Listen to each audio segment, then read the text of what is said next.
Varsha Salvi, your biology mentor. तो बच्चों welcome to the another topic of sexual reproduction in flowering plant, which is post pollination event. इससे previous video में हमने देखा कि pollination क्या होता है, पॉलिनेशन के टाइप्स क्या होते हैं, किस तरीके से पॉलिनेशन जो पॉलिनेटर होते हैं वो कर पाते हैं, पॉलिनेशन में हेल्प करते हैं, और साथ ही साथ में हमने देखा था सेल्फ इनकम्पैटिबिलिटी क्या होती है, और इसी के साथ में हमने देखा था पोस्ट पॉलिनेशन इवेंट के अंदर याद हो तो पिस्टल और पोलर इंटरेक्शन, वहां पर हमने सिर्फ उसका डेफिनेशन किया था।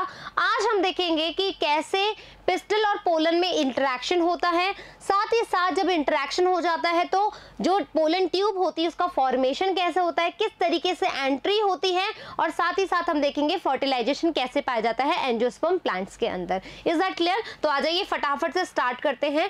पोस्ट पॉलिनेशन इवेंट में पोलन पिस्टल इंटरेक्शन को देखने से पहले हम देखेंगे कि आखिरकार हम आज करने क्या क्या वाले हैं। तो आ जाइए पोस्ट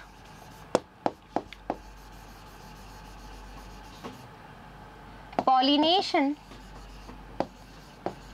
इवेंट्स, ठीक है। पोस्ट पॉलिनेशन इवेंट्स में हम देखेंगे फर्स्ट इवेंट की हम बात करें तो जो पोलन आए हैं पॉलिनेशन के द्वारा वो कहां जाएंगे बच्चों? पिस्टल पे जाएंगे, राइट, और क्या करेंगे? इंटरैक्शन करेंगे। तो पोलन पिस्टल इंटरैक्शन के बारे में देखेंगे। जैसे ही इंटरैक्शन हो जाएगा तो इंटरैक्शन होने के बाद क्या होगा? Formation of pollen tube, formation होगा पोलन ट्यूब का। फॉर्मेशन होने के बाद हम देखेंगे कि जब पोलन ट्यूब बन गई है वो किस किस तरीके से कहां पर जाएगी? फ्यूज करने जाएगी, ठीक है। एग सेल को फ्यूज करने कैसे जाएगी? तो यहां पर क्या होगा? Entry of pollen tube in ovule,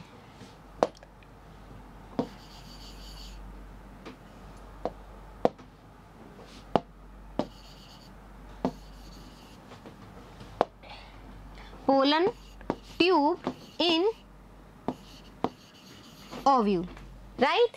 और जैसे ही पोलन ट्यूब की एंट्री हो गई तो उसके बाद में क्या होगा? हमारा फर्टिलाइजेशन, राइट। क्या होगा? फर्टिलाइजेशन। तो ये चार के चार इवेंट हम पढ़ेंगे पोस्ट पॉलिनाइजेशन इवेंट्स के अंदर। Is that clear? आ जाओ फर्स्ट पढ़े हम। स्पेलिंग ठीक कर लेते हैं, ठीक है। पोस्ट पॉलिनाइजेशन इवेंट में पोलन पिस्टल इंटरैक्शन क्या होता है? तो पोलन और पिस्टल इंटरैक्शन देखने के लिए अच्छे से समझना कि हो क्या रहा है। देखो आपको पता है हमारे पास क्या है?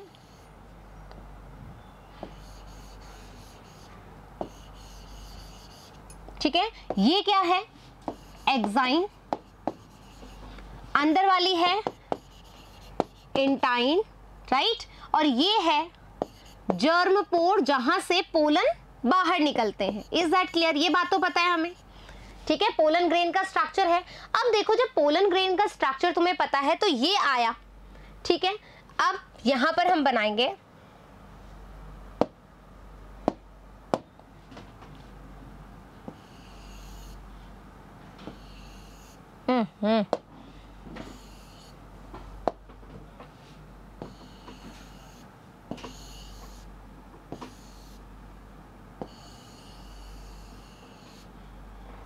ये क्या है बच्चों? स्टिग्मा। ये क्या है? स्टाइल। और ये क्या है? ओवरी, ठीक है। देखा ओव्यूल ओवरी एक साथ है कि नहीं? ओवरी, और ओवरी में हमारे पास क्या प्रेजेंट है बच्चों? ओव्यूल प्रेजेंट है, ठीक है। आ जाओ ओव्यूल भी बना ले।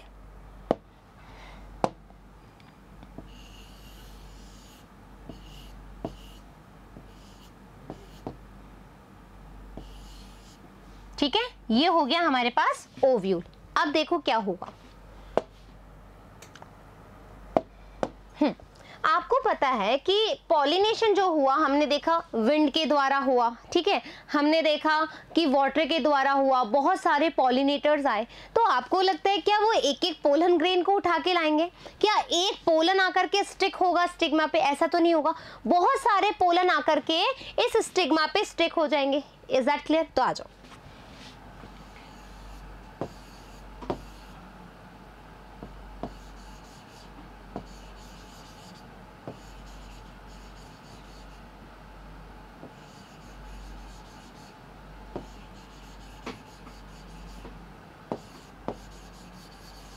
जब बहुत सारे पोलन आकर के स्टिग्मा पे स्टिक होते हैं तो इसको कहते हैं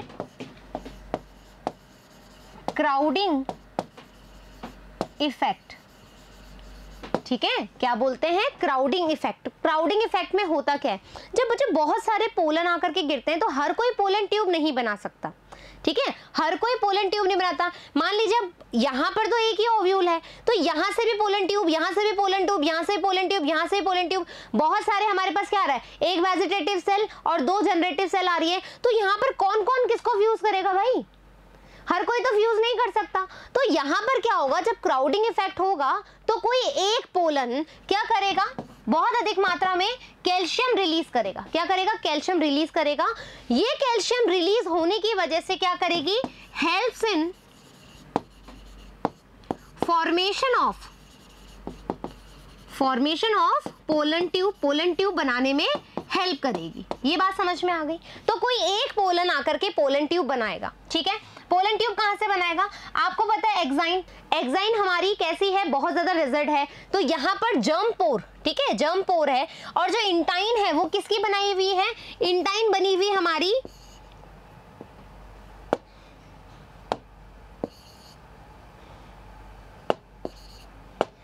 इंटाइन हमारी बनी हुई है सेल्यूलोज और पैक्टिन की।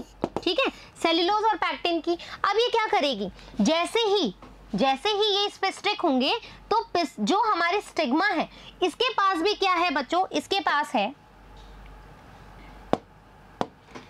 H2O, इसके पास है बोरोन, इसके पास है शुगर, इसके पास है कैल्शियम। ठीक है, ये रिलीज करेगी, ये रिलीज करेगी। देखो कैल्शियम हम कह रहे हैं पोलन ट्यूब बनाने में हेल्प कर रही है, तो जो पोलन है वो भी कैल्शियम रिलीज करेगा और जो स्टिग्मा है वो भी कैल्शियम रिलीज करेगी, ताकि अच्छे से पोलन ट्यूब का फॉर्मेशन हो सके। H2O, ठीक है, मान लीजिए ये वाला पोलन ट्यूब बनाएगा, ये H2O ले लेगा, ठीक है, ये शुगर भी ले लेगा, बोरोन भी ले लेगा, कैल्शियम भी ले लेगा। क्या होगा, ये मोटा होता जाएगा, मोटा होता जाएगा। मोटा होने की वजह से यहाँ से क्या होगा, ये जो जर्म पोर था वहां से एक ट्यूब का फॉर्मेशन होना स्टार्ट होना होगा। ये लो, ठीक है।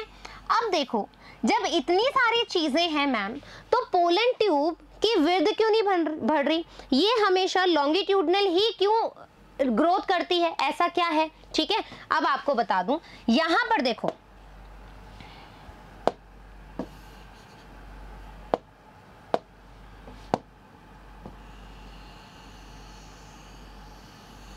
ठीक है, इस पोलन ट्यूब में क्या है बच्चों? वेजिटेटिव, ठीक है,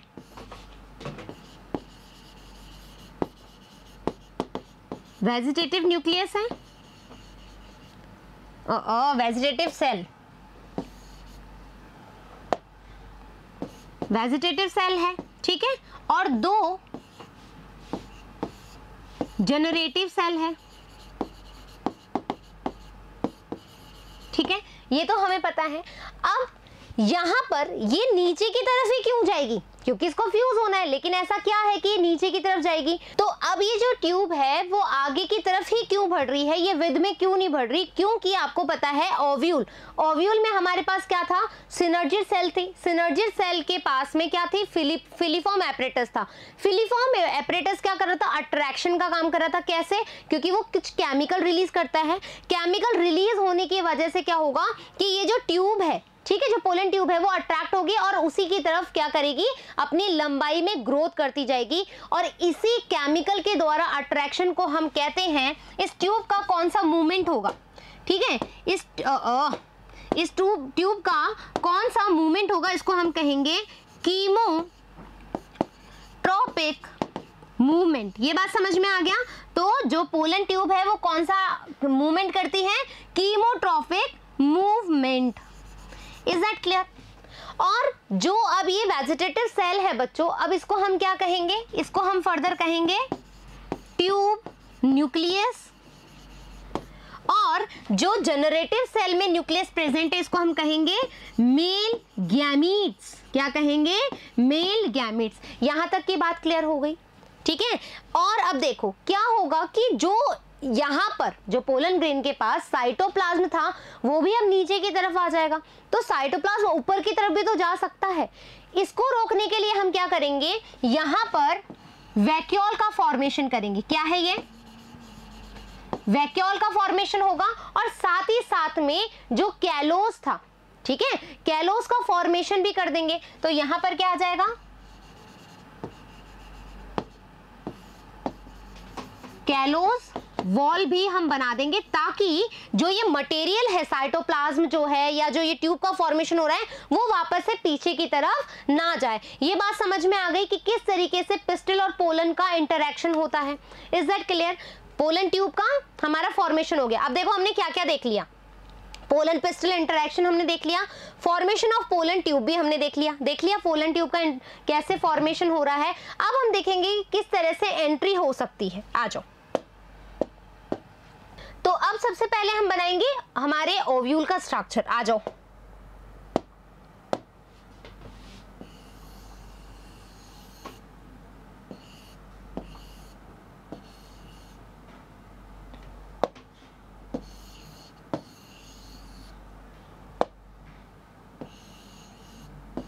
राइट, बायटैगमिक है,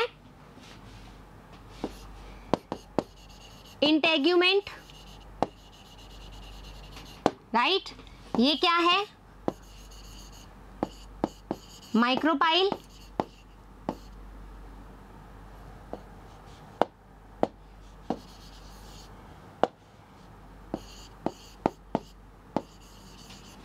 ये क्या है? चलाज़लैंड। नेमिंग करना बहुत जरूरी है। ये क्या है? फ्यूनिकल। और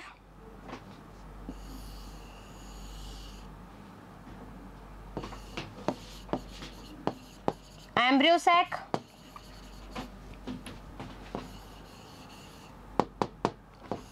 एंटीपोडल सेल,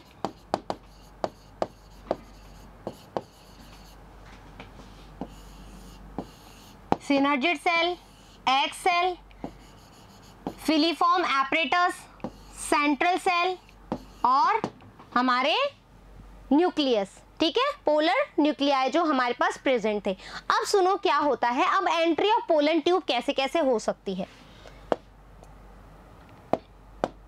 मान लीजिए कि पोलन ट्यूब जो है इस माइक्रोपाइल एंड से एंट्री कर रही है। ठीक है, ये हमारी पोलन ट्यूब है और ये ट्यूब न्यूक्लियस है, ये मेल गैमेट्स हैं और ये कहां से एंट्री कर रही है? माइक्रोपाइल एंड से। तो आपको पता है ये पोर है जहां से एंट्री करेगी। तो ऐसी एंट्री जो माइक्रोपाइलर एंड से होकर के जाए पोलन ट्यूब, इसको हम कहते हैं पोरोगैमी। क्या बोलेंगे? पोरोगैमी। की पोलन ट्यूब एंट्री कर रही है कहां से? माइक्रोपाइलर एंड से, इस पोर से। पोर पोरोगैमी, पोर पोरोगैमी, याद रहेगा। दूसरी एंट्री सुनो, चलाज़लैंड है। मान लीजिए चलाज़लैंड से आ रही है। ठीक है, जो पोलन ट्यूब है वो चलाज़लैंड से आ रही है और यहां पर जाकर के एंट्री कर रही है। ये लो, ठीक है। तो ऐसी एंट्री कहलाएगी, यहां लिख दूं, चलाज़ोगैमी। क्या कहलाएगी बच्चों? चलाज़ोगैमी। अब सुनो एक और एंट्री कैसे हो सकती है। कलर देखें, व्हाइट हो गया, रेड हो गया, ये वाला। अब कोई भी जो पोलन ट्यूब है वो इंटेग्यूमेंट से आ रही है। ये इंटेग्यूमेंट है, यहां से आ रही है, लो, ठीक है, इंटेग्यूमेंट से आ रही है, ये लो, राइट। तो ऐसी एंट्री पोलन ट्यूब की जो कि इंटेग्यूमेंट से हो रही है, इसको हम कहते हैं बच्चों मीजोगैमी। क्या कहते हैं?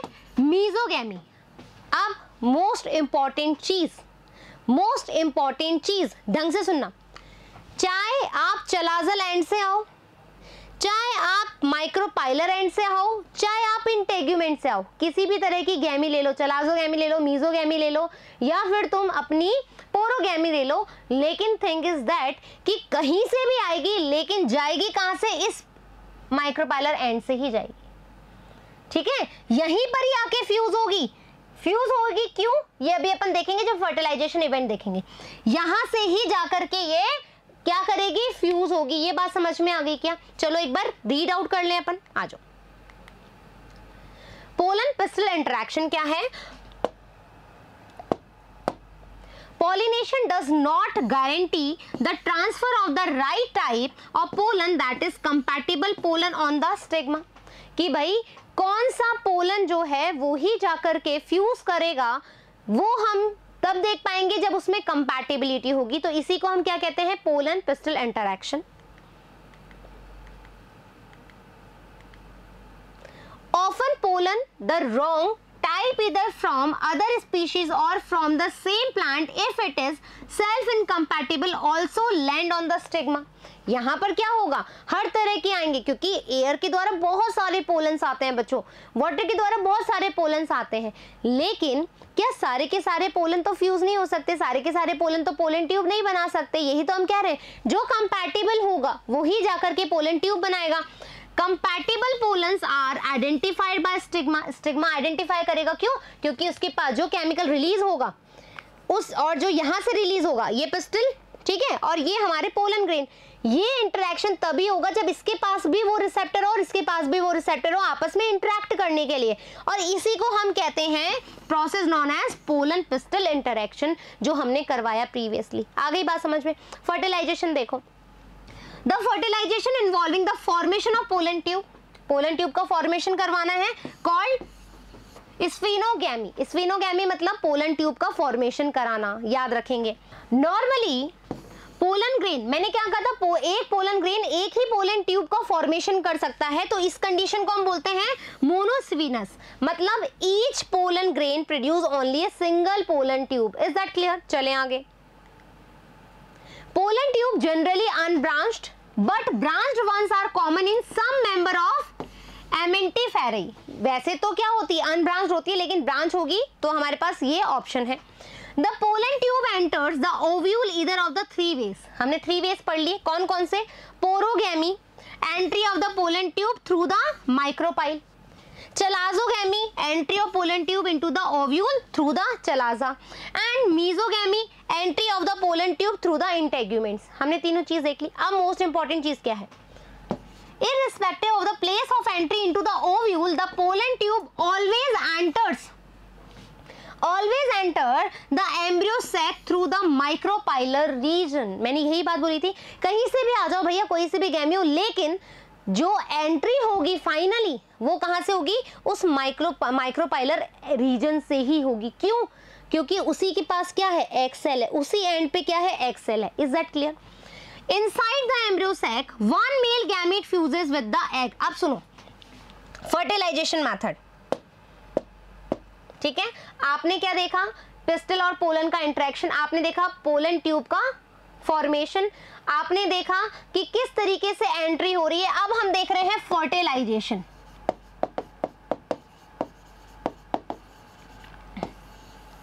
ठीक है, फर्टिलाइजेशन देख रहे हैं। डायग्राम बनाना मोस्ट इंपॉर्टेंट चीज है, ठीक है।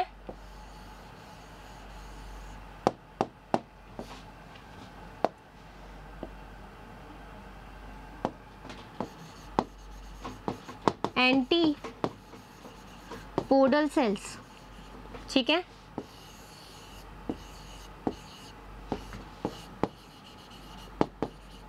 Central cells, central cell not cells, ठीक है,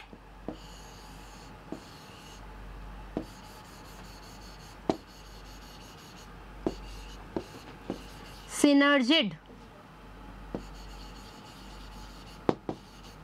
सेल्स,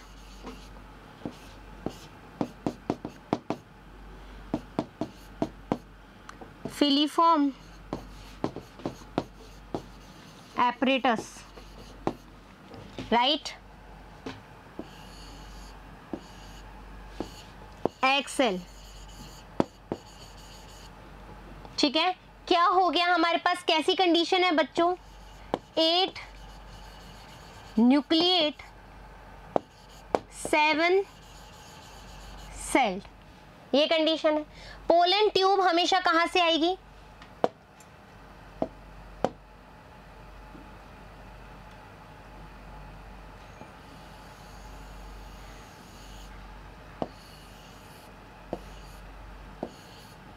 ठीक है, ये क्या है, चलाजल एंड, ये कौन सा है, माइक्रोपाइलर एंड। ठीक है, ये फ्यूनिकल। अब सुनो, पोलन ट्यूब को लेकर आए, ये आ गई हमारी पोलन ट्यूब। पोलन ट्यूब है, इसके पास क्या है, ट्यूब न्यूक्लियस, मेल गैमेट्स।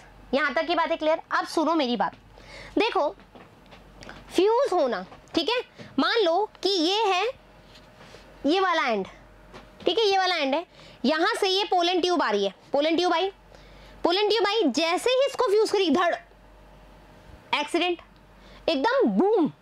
ठीक है, जब कोई चीज एकदम तेजी से आ रही धड़ हुआ, तो क्या हुआ, यहां पर जो सिनर्जिड सेल है बच्चों, कोई भी एक सिनर्जिड सेल क्या हो जाएगी, ब्रस्ट हो जाएगी। क्या हो जाएगी, सिनर्जिड सेल ब्रस्ट हो जाएगी, और साथ में ये वाला जो मैटर है ये भी ब्रस्ट हो जाएगा, और ये भी ब्रस्ट हो जाएगा। ठीक है, ब्रस्ट हो गया, क्या हो गया, इसका जो सारा मटेरियल है वो यहां पर आकर के अक्यूमुलेट हो गया। क्या हो गया, यहां पर आकर के अक्यूमुलेट हो गया। तो जब आप अंडर द माइक्रोस्कोप इसको देखोगे तो हमें डार्क बॉडीज मिलेगी, और इसी को हम कहते हैं एक्स बॉडीज। क्या बोलेंगे इसको अपन, यहां पर रुको, इस पे कौन सा कलर दिखेगा, येलो ही दिख जाएगा, नहीं येलो तो कर नहीं सकते, रेड कर देते हैं। ठीक है, इस तरीके से यहां पर जब हमें अंडर द माइक्रोस्कोप दिखेंगे तो हमें कुछ बॉडीज दिखेगी, दो डार्कली स्टेन्ड बॉडी, कुछ नहीं, दो डार्क बॉडी स्टेन्ड बॉडी हमें दिखेगी। इसी को हम क्या बोलते हैं बच्चों, एक्स बॉडीज।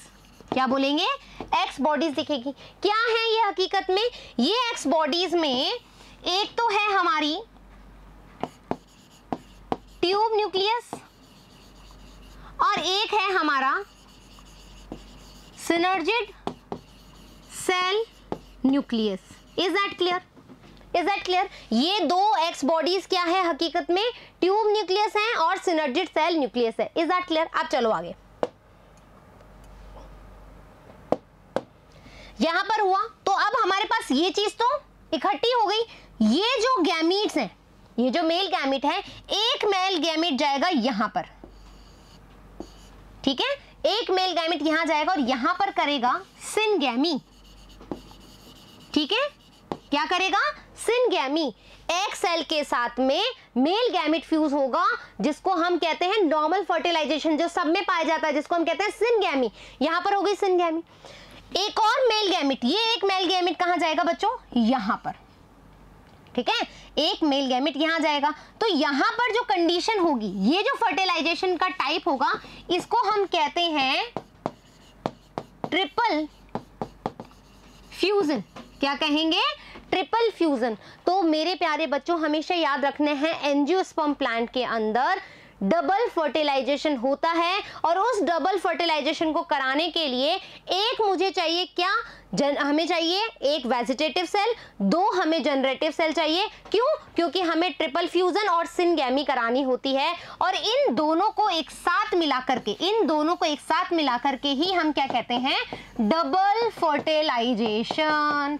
क्या कहते हैं, double fertilization. Is that clear, is that clear. आपको जब हम बात करेंगे जो हमारा इवोल्यूशन है प्लांट किंगडम का, तो जो ब्रायोफाइट है, टेरिडोफाइट है हमारा, ठीक है, जिम्नोस्पर्म है, वहां तक आप देखोगे तो सिनगैमी सभी में प्रेजेंट होती है। लेकिन ये ट्रिपल फ्यूजन किसका कैरेक्टरिस्टिक फीचर है, वो है सिर्फ और सिर्फ एंजियोस्पर्म में। किस में पाया जाता है, सिर्फ और सिर्फ एंजियोस्पर्म में पाया जाएगा। तो डबल फर्टिलाइजेशन आप किस में देखोगे, एडवांस्ड है ना, ये प्लांट एडवांस्ड है, तो सीधी सी बात है फर्टिलाइजेशन भी एडवांस्ड होगा। तो यहां पर इस तरह की कंडीशन होगी। अब सुनो, इस ट्रिपल फ्यूजन के फलस्वरूप कहां गया, कलर देख लें एक और, इस ट्रिपल फ्यूजन के फलस्वरूप जो बनेगा, ठीक है, इसको हम क्या कहेंगे बच्चों, ये बनेगा एंडोस्पर्म। ठीक है, क्या बनेगा, एंडोस्पर्म बनेगा। और इसको हम कहते हैं पैन, PEN, ठीक है, प्राइमरी एंडोस्पर्म न्यूक्लियस। ठीक है, प्राइमरी एंडोस्पर्म न्यूक्लियस। आपसे पूछा जाता है कि एंडोस्पर्म की प्लॉइडी क्या है, तो N, ये तो हो गया 2N और ये N, कितना होगी इसकी प्लॉइडी, 3N। एंडोस्पर्म की प्लॉइडी कितनी होती है, 3N होती है, ध्यान रखेंगे। ठीक है, अब सुनो, यहां पर तो ये क्या बन गया, जो सिनगैमी हुई, सिनगैमी की वजह से क्या बना बच्चों, जायगोट बन गया। ठीक है, इसकी प्लॉइडी क्या होती है, 2N। प्लॉइडी याद रखेंगे, 2N जायगोट की, और एंडोस्पर्म या पैन की, प्राइमरी एंडोस्पर्म न्यूक्लियस की 3N होती है। इज दैट क्लियर, आ गई बात समझ में यहां तक? आ जाओ एक बार रीड आउट कर लें।